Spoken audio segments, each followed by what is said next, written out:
আমি নিজে পার্সোনালি ওনাকে ফোন করেছিলাম, ফোন করে ডেকেছে এবং উনি খুব হ্যাপিলি এসেছেন।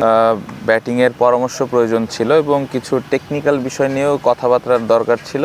আমি বলবো যে এই জায়গায় খুবই লাকি যে এত ব্যস্ততার মধ্যে উনি এইভাবে এসে এবং খুব লম্বা একটা সময় আমাকে দিয়েছে। আমি ভাই বেস্ট অপশন হবে আমার জায়গায়, যে আমার জন্য যে ওই জায়গাটা কিভাবে একটু ইমপ্রুভ করা যায়। সো এই কারণেই ওনাকে আসলে ডাকা। এটার পেছনে আরেকটা কারণ, আমি লেফটি ব্যাটসম্যান, উনিও লেফটি ব্যাটসম্যান, এবং যেই বিষয়টা নিয়ে কাজ করেছে এই বিষয়টাতে উনি অনেক সাকসেস। মন খুলে কথা বলতে পেরেছি আমার যেই এই প্রবলেমগুলো আমি ফেস করছিলাম। অবশ্যই মুশফিক ভাই কিন্তু অনেক চিন্তাভাবনা করেই কথা বলেছে এবং উনি যেই কথাটা বলেছে এই ধরনের কনভারসেশন আমাদের ড্রেসিং রুমে কিন্তু হয়। অবশ্যই ডেফিনেটলি এটা উনি গ্রেট এক্সাম্পল সেট করে ফেলেছে। আমার মনে হয় যে কাজ করে এবং আগের থেকে এখন বেশি করছে। আমার একটা ইচ্ছা ছিল যে সাকিব ভাইয়ের হাত থেকে আমি 3 ফরম্যাটের ক্যাপটা নিব। আমার কাছে মনে হয় যে স্কিলের দিকটা তো ইমপ্রুভ করেছি, মানসিকভাবে যে কিভাবে আসলে একটা ইনিংস বিল্ড আপ করতে হয়, কোন কন্ডিশনে কিভাবে ব্যাটিং করতে হবে। ভাইয়া, ওয়েলকাম টু ক্রিক ফ্রেন্ডজি। কেমন আছেন এবং কেমন যাচ্ছে আপনার অবসর সময় বা প্র্যাকটিসের সময়গুলো? না, আলহামদুলিল্লাহ ভালো যাচ্ছে, সুস্থ আছি এবং প্র্যাকটিসটাও ভালো যাচ্ছে আলহামদুলিল্লাহ। শুরুতে একটু রিসেন্ট টাইম দিয়ে করি, যেহেতু প্র্যাকটিস করছেন। গতকাল আপনি একটা ছবি পোস্ট করেছেন তামিম ইকবালের সঙ্গে, সেই প্র্যাকটিসটা নিয়ে একটু জানতে চাই। মানে আপনি ওনাকে ফোন করেছিলেন বা উনি নিজ থেকে আপনাকে অ্যাপ্রোচ করেছিল, পুরো বিষয়টা একটু জানতে চাচ্ছিলাম। না, আমি নিজে ফোন করেছিলাম।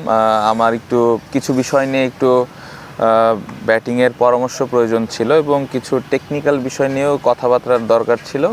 পাশাপাশি কিছু গেম সেন্স নিয়েও আলাপ করেছি। সো আমি নিজে পার্সোনালি ওনাকে ফোন করেছিলাম, ফোন করে ডেকেছে এবং উনি খুব হ্যাপিলি এসছেন এবং কোনো ডাউট ছাড়া চলে এসছেন, একটা ফোন কলে চলে এসছেন। সো এটা আমি মনে করি যে আমার জন্য খুবই ভালো একটা ব্যাপার ছিল এবং আমি বলবো যে এই জায়গায় খুবই লাকি যে এত ব্যস্ততার মধ্যে উনি এইভাবে এসে এবং খুব লম্বা একটা সময় আমাকে দিয়েছেন। সো এদিক থেকে আমি বলবো যে আমি খুবই লাকি এবং যে জিনিসটা নিয়ে আমি কাজ করতে চেয়েছিলাম ওটা আমি পুরোপুরিভাবে পেরেছি।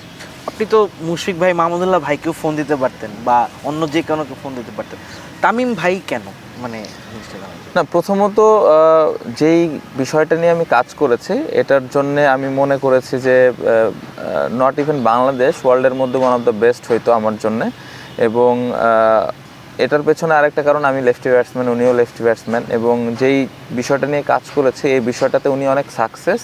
একটা সময় উনি স্ট্রাগল করতেন, বাট পরবর্তীতে দেখা গেছে যে ওটা থেকে উনি ওভারকাম করেছেন।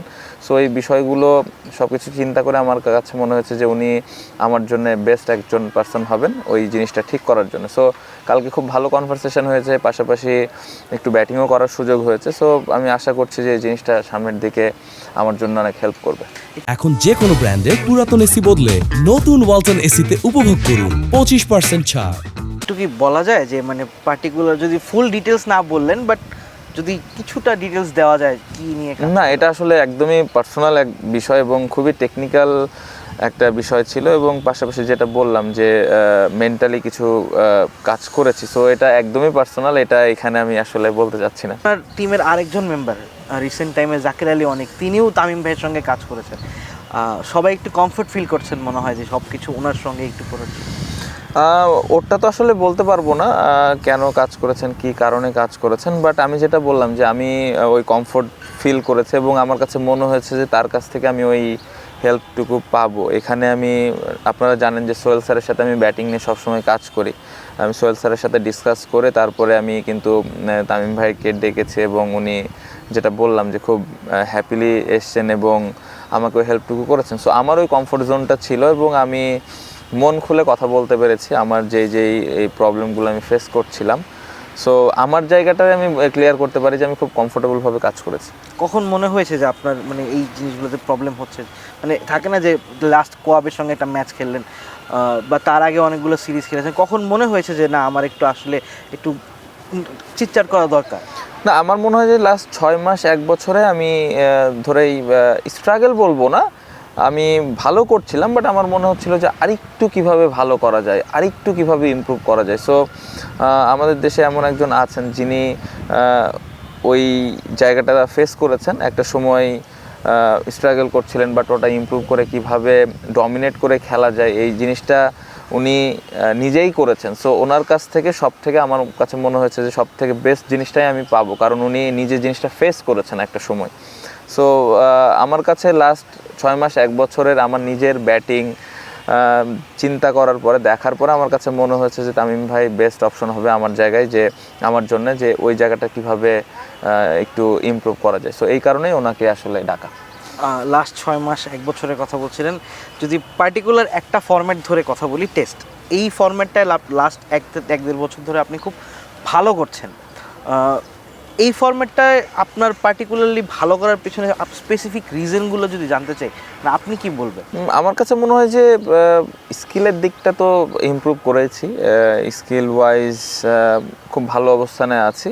পাশাপাশি আমার কাছে মনে হয় যে খেলাটা আমি কিভাবে বড় করতে চাই বা খেলাটা আমি কিভাবে ইনিংসটা বিল্ড করতে চাই, এই জিনিসগুলো নিয়ে কাজ করা হয়েছে, স্পেশালি গেম সেন্সের বিষয়গুলো নিয়ে। সো আমি মনে করি যে ওই জায়গাটা ইমপ্রুভ হয়েছে, যে গেম সেন্সটা ডেভেলপ হয়েছে এবং আমি কোন বোলারকে কিভাবে হ্যান্ডেল করব, কোন কন্ডিশনে কিভাবে ব্যাটিং করব, এই জিনিসগুলো ইমপ্রুভ হয়েছে টেকনিকের পাশাপাশি। সো আমার মনে হয় যে এই কারণে কম বেশি টুকটাক সাকসেস পাচ্ছি।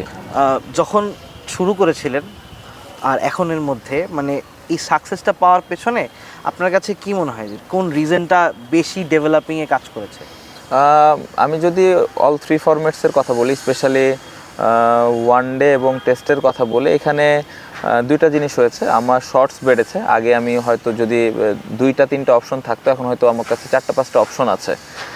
এটা একটা জিনিস হয়েছে যে টেকনিকের সাথে সাথে আমি শর্টস ডেভেলপ করেছি, আর পাশাপাশি আমার গেম অ্যাওয়ারনেসটা অনেক বেড়েছে আমার কাছে মনে হয়। বাট স্টিল আমি মনে করি এই জায়গায় আরও ইমপ্রুভমেন্টের জায়গা আছে। বাট যদি আপনি শুরুর থেকে এখনকার কথা বলেন, শুরু থেকে এখন অনেক বেটার অবস্থানে আছি মানসিকভাবে, যে কিভাবে আসলে একটা ইনিংস বিল্ড আপ করতে হয়, কোন কন্ডিশনে কিভাবে ব্যাটিং করতে হবে, এই জিনিসগুলো আগের থেকে বেটার অবস্থানে আছে। আপনি মানসিকভাবে বেটার অবস্থানে থাকার কথা বললেন, আপনি অনেক ট্রমার মধ্যে দিয়ে গিয়েছেন, অনেক সিচুয়েশনের মধ্যে দিয়ে গিয়েছেন, হতে পারে মানুষ অনেক কথাও বলেছে। একজন ক্রিকেটার কখন সবচেয়ে বেশি বেস্ট ফিল করে আর কখন সবচেয়ে বেশি খারাপ ফিল করে, এই জিনিসটা একটু মানে এলাবোরেট করা যাবে? না, ওইভাবে করা মুশকিল। আমার কাছে মনে হয় যে আপনি যখন ব্যাটিংয়ে রেগুলার রান করবেন তখন স্বাভাবিকভাবে আপনার ভালো লাগবে, এটা কোনো ডাউট নেই। বাট টু মি, আমি অন্যভাবে চিন্তা করি। আমার অনেক সময় হয়েছে যে আমি 30 করে আউট হয়ে গেছি, বাট আমার কাছে ভালো লেগেছে, কারণ আমার কাছে মনে হয়েছে যে আমি ভালো অবস্থানে আছি ব্যাটিংয়ে। আবার এরকম অনেক দিন গেছে আমি 70, 80, 100 করেছি, but I didn't feel good, because আমি যেভাবে ব্যাটিং করতে চেয়েছি ওইভাবে হয়নি। সো এটা ডিপেন্ড করে এক একজনের এক এক রকম করে। বাট আমার কাছে মনে হয় যখন আমি ব্যাটিংয়ে যাই, আমি যেই জিনিসগুলো নিয়ে কাজ করেছি ওই জিনিসগুলো যখন কম বেশি ইউটিলাইজ করতে পারি তখন ভালো ফিল করি। এবং সবসময় আমার দুইটা জায়গায় ফোকাস থাকে, টেকনিকের পাশাপাশি ট্যাকটিক্সটা নিয়ে আমি বেশি ফোকাস করি, যে আসলে আমি কিভাবে কোন উইকেটে কোন বোলিংয়ের এগেনস্টে রান করতে পারি। সামটাইমস প্রপার টেকনিক দেখে মনে হবে যে প্রপার টেকনিকে ব্যাটিং করছে না, বাট স্টিল রান করতে পারতেছি। সো ওই ট্যাকটিক্সটার জায়গাটাতে আমার মনে হয় ডেভেলপ হয়েছে। আপনি টেস্ট ক্যাপ্টেন্সি ছেড়ে আবার টেস্ট ক্যাপ্টেন হয়েছেন, আমি ওই দিকে যাব না, আপনি ক্যাপ্টেন্সি কেন ছেড়েছিলেন এটা নিয়ে আপনি অনেক কথা বলেছেন। দ্বিতীয়বার টেস্ট ক্যাপ্টেন্সি নেওয়ার পর কি মনে হচ্ছে নেক্সট সাইকেলে, মানে টেস্ট চ্যাম্পিয়নশিপ সাইকেলে? মুশফিক ভাই যেদিন প্রেস কনফারেন্সে আসলেন 17তম টেস্টের দিন, উনি বলেছেন যে আমি চাই আমি বিদায় নেওয়ার আগে বাংলাদেশ যেন 6 নম্বরে অ্যাটলিস্ট থাকে। অ্যাজ আ ক্যাপ্টেন আপনার পার্টিকুলার লক্ষ্যটা কি? না, অবশ্যই মুশফিক ভাই কিন্তু অনেক চিন্তা ভাবনা করে কথা বলেছে, এবং উনি যেই কথাটা বলেছে এই ধরনের কনভারসেশন আমাদের ড্রেসিং রুমে কিন্তু হয়, যে আমরা কিভাবে 4 নাম্বার, 5 নাম্বার, 6 নাম্বার এরকম পজিশনে আসতে পারি। এটা অনেক বড় চ্যালেঞ্জ, বাট আমরা বিশ্বাস করি যে আমাদের অ্যাটলিস্ট 5-6 আসার মতো অ্যাবিলিটি আছে। দলটা যেভাবে স্লোলি সামনের দিকে আগাচ্ছে, আপনি যদি লাস্ট টেস্ট সাইকেলটা দেখেন, আমরা ভালো করেছি। এই সাইকেলে শ্রীলঙ্কার সাথে একটা ড্র হয়েছে, একটা হেরেছি, বাট আমার মনে হয় যে রিসেন্টলি আয়ারল্যান্ডের সাথে ভালো একটা সিরিজ শেষ করেছে। সো সামনে যে টেস্ট ম্যাচগুলো আছে, আমাদের যেই টিমটা এখন খেলছে এই টিমটা যদি আমরা ঠিকমতো পারফর্ম করতে পারি, কেন না, যে মুশফিক ভাই যে কথাটা বলছে, হয়তো আমরা গত বছর 7-এ শেষ করেছি, এবার 6 শেষ করতে পারি। উনি কি একটা নতুন ট্রেন্ড সেট করে দিয়ে গেলেন যে বাংলাদেশে কোনো ক্রিকেটার 100 টেস্ট খেলছেন? আপনি নাজমুল হোসেন শান্ত যখন ছোটোবেলায় ক্রিকেট শুরু করেছিলেন, আপনিও কি এখন স্বপ্ন দেখতে শুরু করেছেন যে 100 টেস্ট খেলা বাংলাদেশিদের পক্ষে সম্ভব, বা যে কোনো ইয়াংস্টারের পক্ষে কি এখন এই স্বপ্নটা দেখবে? অবশ্যই, ডেফিনেটলি এটা উনি গ্রেট এক্সাম্পল সেট করে ফেলেছেন। আমাদের মতো দেশে কিন্তু এটা খুবই সত্যি যে একটা ছেলে, স্পেশালি যারা নতুন ক্রিকেট খেলে, 100 টেস্ট খেলার স্বপ্ন দেখবে, এটা কিন্তু খুবই চ্যালেঞ্জিং। বাট উনি এটা অ্যাচিভ করাতে যেটা হয়েছে, যত ইয়াংস্টার আছে বা যারা আপকামিং ক্রিকেটার আসবেন তারা কিন্তু এখন স্বপ্ন দেখবেন যে না বাংলাদেশেও এটা সম্ভব। আমি যদি আমার কথা বলি, আমি অবশ্যই স্বপ্ন দেখেছি, বাট ওই স্বপ্নের মধ্যে একটু ডাউট ছিল যে আসলে হবে কি না, কারণ আমরা কম টেস্ট ম্যাচ খেলি। বাট উনি খেলার পরে এখন আগের থেকে বিশ্বাসটা কিন্তু বেড়েছে, শুধু আমার না, আমার মনে হয় যে ড্রেসিং রুমে যত ক্রিকেটার আছে সবারই বেড়েছে। সো গ্রেট এক্সাম্পল এবং গ্রেট অ্যাচিভমেন্ট আমার মনে হয় যে ওনার নিজের জন্য অবশ্যই, বাট ওভারঅল বাংলাদেশ ক্রিকেটের জন্য এটা অনেক বড় একটা অ্যাচিভমেন্ট। আপনার টিমেরই দুজন মেম্বার, একজন ইংল্যান্ড গিয়েছিলেন, লন্ডনে নেট সেশন করেছেন, সাদমান ইসলাম। মুমিনুল ভাই এই মুহূর্তে অস্ট্রেলিয়ায় আছেন।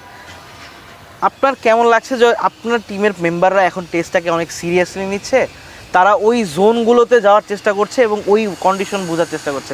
আপনার এটাকে আপনি অ্যাজ এ ক্যাপ্টেন আপনি আরেকটু মোরালি বুস্ট আপ হচ্ছেন কি না? অবশ্যই আমার মনে হয়, দেখেন যখন প্লেয়াররা নিজে থেকে এভাবে কাজ করবে, ইমপ্রুভ করার চেষ্টা করবে, এটা তো অবশ্যই ক্যাপ্টেন হিসেবে অনেক বড় একটা পাওয়া। একটা জিনিস অ্যাড করতে চাই, এটা হয়তো রিসেন্টলি আপনারা দেখতে পাচ্ছেন যে প্লেয়াররা বাইরে যাচ্ছে, নিজেকে আর একটু ডেভেলপ করার জন্যে কাজ করছে, এটা আপনারা হয়তো এখন দেখছেন। বাট আমি মনে করি যে এই কাজগুলো মুমিনুল ভাই, মুশফিক ভাই, সাদমান, জয়, যত ক্রিকেটারই আছে যারা টেস্ট খেলছে, তারা কিন্তু সবসময় নিজেকে ওইভাবে প্রিপেয়ার করে রাখেন এবং ওই ধরনের প্র্যাকটিস করেন। সো আমি বলবো যে এখানে আপনাদের একটু ল্যাকিংস আছে, যে আপনারা কিন্তু আসলে টেস্ট ক্রিকেটটাকে ওইভাবে প্রমোট করেন না, বা টেস্ট ক্রিকেটার যদি ওই পাশে নেটে কেউ ব্যাটিং করে আপনারা খুব কম আসেন। এটা খুবই সত্যি কথা, আপনারা মানবেন কিনা জানি না, বাট একটা টি-20 টিম বা ওয়ানডে টিম প্র্যাকটিস করলে অনেক মানুষ থাকে। সো আমি মনে করি যে প্লেয়াররা, আমার মনে হয় যে কাজ করে এবং আগের থেকে এখন বেশি করছে। এখন আপনাদের দায়িত্ব এই প্লেয়ারগুলোর এনে কীভাবে আপনারা প্রমোট করবেন, প্লেয়ারগুলো সাধারণ মানুষের সামনে ভালোভাবে প্রেজেন্ট করবেন, যে এই টেস্ট ক্রিকেটের গুরুত্বটা কি এটাও সাধারণ মানুষের সামনে তুলে ধরবেন, এবং প্লেয়াররা যে কষ্ট করে এই জিনিসগুলো আসলে মানুষের সামনে আসাটা জরুরি। সো আমি মনে করি যে অ্যাজ এ ক্যাপ্টেন হিসেবে প্লেয়াররা দায়িত্বটা ঠিকমতো পালন করছে। স্টিল এই জায়গায় আরও ইমপ্রুভমেন্টের জায়গা আছে, বাট আমি পাশাপাশি এটাও রিকোয়েস্ট করবো যে আপনারাও এই টেস্ট ক্রিকেটটা নিয়ে আরেকটু বেশি কথা বলবেন, আর একটু প্লেয়ারদেরকে নিয়ে প্রমোট করার চেষ্টা করবেন। 2026 অস্ট্রেলিয়াতে একটা সিরিজ আছে বাংলাদেশের। অনেক সিনিয়র ক্রিকেটার বাংলাদেশের হয়ে খেলে অস্ট্রেলিয়াতে টেস্ট সিরিজ খেলতে পারেননি। যদি সব ঠিক থাকে আপনি ক্যাপ্টেন হিসেবে যাবেন, এটা একটাকে প্রিভিলেজ মনে হচ্ছে কিনা? বা একটা মুশফিক ভাইও হয়তো অস্ট্রেলিয়াতে টেস্ট খেলবেন, এই জিনিসটা একটা প্রিভিলেজ যে আমি অস্ট্রেলিয়াতে টেস্ট খেলবো, এবং এই জিনিসটা কি কন্টিনিউইটি থাকা দরকার কিনা? অবশ্যই আমার মনে হয় যে অ্যাজ এ ক্রিকেটার হিসেবে আমি তো সবসময়, আমরা সবাই চাই যে অস্ট্রেলিয়ায় খেলবো, ইংল্যান্ডে খেলবো, সাউথ আফ্রিকায় খেলার সুযোগ হয়েছে, বাট এখনও ইংল্যান্ডে খেলতে পারি না। যদি আল্লাহ রহমত থাকে ইনশাল্লাহ অস্ট্রেলিয়ায় খেলতে পারবো। এটা অনেক বড় প্রিভিলেজ আপনি যেটা বললেন, এবং প্রাউডের ব্যাপার। বাট এটা যদি দেখা যায় যে কন্টিনিউ বেসিসে আমরা খেলতে পারি তাহলে ভালো। আমার স্টিল ডাউট হয় যে ইংল্যান্ডের সাথে ইংল্যান্ডের মাটিতে টেস্ট খেলতে পারবো কি না। সো অবশ্যই এটা অনেক আনন্দের যদি সুস্থ থাকি, খেলতে পারি, বাট পাশাপাশি এটাও চাইবো যে এটা যেন কন্টিনিউ আমরা দেখা যাচ্ছে যে 1 বছর 2 বছর পরই যেন খেলতে পারি ওদের সাথে, হোমে বা অ্যাওয়েতে গিয়ে। একটু অন্যদিকে যাই, টি-20-র দিকে। আপনি বললেন আমরা টেস্ট ক্রিকেটারদের তেমন হয়তো ফোকাস দিই না। ভাইয়া, সাদমান ইসলাম যিনি লাস্ট এনসিএল টি-20-তে সেঞ্চুরি করলেন, ইয়াসির আলী রাব্বি সেঞ্চুরি, মাহমুদুল হাসান জয় সেঞ্চুরি করলেন, জয় বিপিএলে দল পেলেন, সাদমান কিন্তু দলটা পেলেন না, এবং সাদমান একটা ইন্টারভিউতে আক্ষেপ করে বলেছেন যে আমাকে কেউ ডাকলে এখন আমি আসবো না। মানে এই জিনিসটা কেন হয়? মানে টেস্ট ক্রিকেটার তকমা, টি-20 ক্রিকেটার তকমা। সাইফ হাসানকেও কিন্তু টেস্ট ক্রিকেটার তকমাটা দেওয়া হয়েছিল। মানে এই জিনিসটা কেন হয়, এবং এটা নিয়ে আপনাদের মাঝে কোনো আলোচনা হয় কিনা, এবং সাদমানের দল না পাওয়াটা?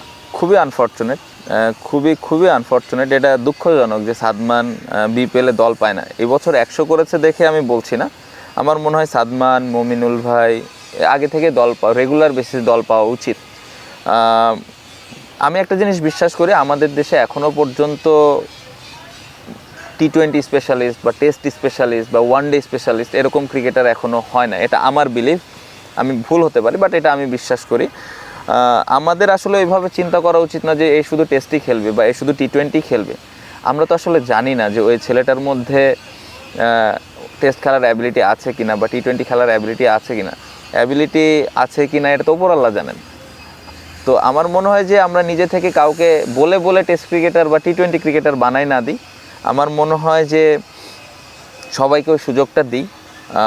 সুযোগটা তো অবশ্যই ডেফিনেটলি প্লেয়ার হিসেবে নিজেকেই করে নিতে হবে, এবং পাশাপাশি আমি মনে করি যারা কোচিং স্টাফ, যারা বিপিএল ফ্র্যাঞ্চাইজি ওনারগুলো আছেন, তারা যদি খেলাগুলো কাছ থেকে ফলো করেন, আমার মনে হয় যে ওই প্লেয়ারগুলোকেও পিক করবেন। বাট সোশ্যাল মিডিয়া সাংবাদিক যারা আছেন, আমি এই জিনিসটা রিকোয়েস্ট করব কাউকে যেন এরকম মনে করা না হয় যে এ শুধু টেস্ট প্লেয়ার বা এই প্লেয়ারটা টি-20-র জন্য ভালো ওয়ানডেতে পারবে না বা টেস্টে পারবে না, এই ধরনের কনভারসেশন আমার মনে হয় না করা উচিত। কারণ আমরা আসলে কেউ জানি না যে কার মধ্যে কী অ্যাবিলিটি আছে। আপনি নিজেই বললেন সাইফ হাসানের কথা।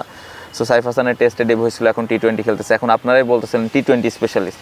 তো এই জিনিসগুলো আসলে আমরা জানি না কিন্তু কার মধ্যে আল্লাহ কতটুকু অ্যাবিলিটি দিয়ে রেখেছেন। সো আমার মনে হয় যে পারফর্ম করতেছে পারফরমেন্সটা নিয়ে কথা বলি, কাউকে কোনো তকমা না লাগাই দিই। তবে ইন্টারভিউটা শেষ করব লাস্ট কোয়েশ্চেন দিয়ে। আপনার ক্রিকেটার হওয়ার পিছনে, মানে আমরা এই কোয়েশ্চেনটা কোনো সময় শুনিনি বা আমি পার্সোনালি জানি না, এই জন্য জিজ্ঞেস করলাম, আপনার প্রিয় ক্রিকেটার কে ছিলেন এবং কাকে দেখে আপনি ক্রিকেটার হতে চেয়েছিলেন? সাকিব ভাই, অনেস্টলি সাকিব আল হাসান ছিল। আমার একটা ইচ্ছা ছিল যে সাকিব ভাইয়ের হাত থেকে আমি 3 ফরম্যাটের ক্যাপটা নিব। তো যখন আমি আন্ডার-19 শেষ করি, এই টিম খেলছি, এইচপি খেলছি, তখন সাকিব ভাই অন অ্যান্ড অফ খেলে না। তো আমার একটা ডাউট ছিল যে আমার যেদিন ডেবিউ হবে ওই দিন উনি অ্যাভেলেবেল থাকবেন কিনা। তো আমি খুবই লাকি যে উনি আমার 3 ফরম্যাটেই আমি ওনার কাছ থেকে ক্যাপ পেয়েছি। সো এদিক থেকে বলবো যে লাকি, এবং আমার ক্রিকেটে আসার পেছনে উনি অনেক বড় একটা কারণ। দেশের বাইরে কাউকে? সচিন টেন্ডুলকারের খেলা দেখতাম, অনেকেই আছে, Sachin Tendulkar, Brian Lara, Alastair Cook, Jack Kallis, এনাদের খেলা সবসময় এনজয় করেছি।